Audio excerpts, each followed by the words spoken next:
છો CNCC ગુજરાત। ભાવનગરમાં એક અજુગતો કિસ્સો સામે આવ્યો। લોકો કમાવાના કેવા કેવા નુસ્ખાઓ શોધી કાઢે છે તે આમાંથી જોવા જેવું છે। ભાવનગરમાં ખનીજના ભૂમાફિયાઓ દ્વારા અધિકારીઓની જાસૂસી કરવાનું એક ષડયંત્ર સામે આવ્યું છે।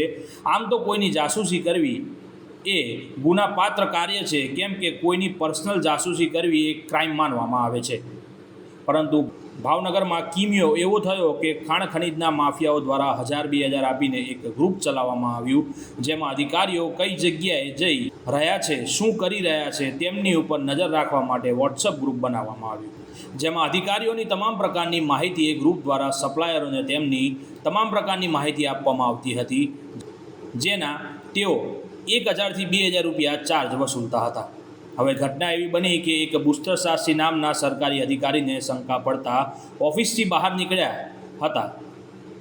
2-3 જણા શખ્સો પર શંકા જતા પૂછતાછ માટે બોલાવતા 2 જણા ત્યાંથી નાસી છૂટ્યા હતા, પરંતુ એક જણ તેમના હાથે ઝડપાઈ ગયો, જેની પૂછતાછ કરતાં તેના ફોન તપાસતા 6 વોટ્સઅપ ગ્રુપ તેના મોબાઈલમાંથી નીકળ્યા। રેકી કરતા લોકોને માહિતી આપેલી માહિતી બુસ્ટર શાસ્ત્રીએ મેળવી લીધી। આ તમામ માહિતી પોલીસ અધિકારીને આપતા પોલીસ અધિકારીએ તેમની ઉપર કાર્યવાહી આગળ વધારે છે। બુસ્ટર શાસ્ત્રીએ જે કામ કર્યું તે કામ ખરેખર જિલ્લા વડા અને LCB અધિકારીઓએ કરવાનું હતું, પરંતુ બુસ્ટર શાસ્ત્રી નામના આ સરકારી કર્મચારીએ પોતાની ફરજ બજાવતા આ ષડયંત્રનો પર્દાફાશ કર્યો હતો। જિલ્લા વડાનું શું કહેવું છે તે તેમના માધ્યમથી વધુ વિગત મેળવીએ।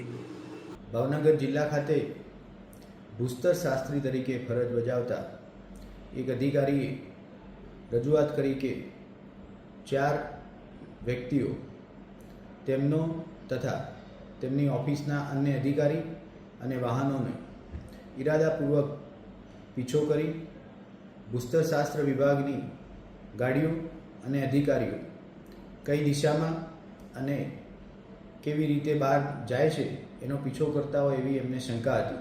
આપ જોઈ રહ્યા છો CNCC ગુજરાત। ભાવનગરમાં એક અજુગતો કિસ્સો સામે આવ્યો। લોકો કમાવાના કેવા કેવા નુસ્ખાઓ શોધી કાઢે છે તે આમાંથી જોવા જેવું છે। ભાવનગરમાં ખનીજના ભૂમાફિયાઓ દ્વારા અધિકારીઓની જાસૂસી કરવાનું એક ષડયંત્ર સામે આવ્યું છે।